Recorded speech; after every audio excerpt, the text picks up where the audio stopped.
सभागृहामध्ये या महेशजी, तुमची संदर्भात संवेदना कळते, पण त्याचबरोबर आणखीन एक प्रश्न असा विचारायचा आहे की कुठेतरी मनोज जरांगेंना फडणवीसांचं सरकार उलथून पाडायचं आहे असा एक मुद्दा मांडण्यात आलेला होता भाजपकडनं, पण आज भाजपचेच आमदार सुरेश धस मनोज जरांगेंना भेटून आले होते. मग त्यांनाही सरकार उलथून पाडायचं आहे असं तुम्हाला वाटतं का?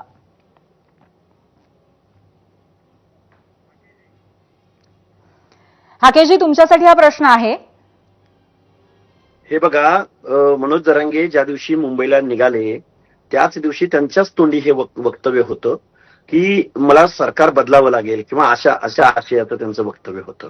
त्यामुळे काही लोक याच्यावरती अलिगेशन करू शकतात, पण मी तुम्हाला विचारानं सांगेन, आता महेश दादा लांडगे यांनी जी भूमिका घेतली, खरं तर देवेंद्र फडणवीस आणि एकनाथ शिंदे साहेबांनी या महाराष्ट्रामध्ये 10% एससीबीसीचं रिझर्वेशन देऊन शिक्षण आणि नोकऱ्याच्या एंट्री पॉईंटला जे काही 10%चं रिझर्वेशन दिलंय, आता त्याचा लाभ गेल्या वर्षभरापासून या महाराष्ट्रामध्ये होतो आहे.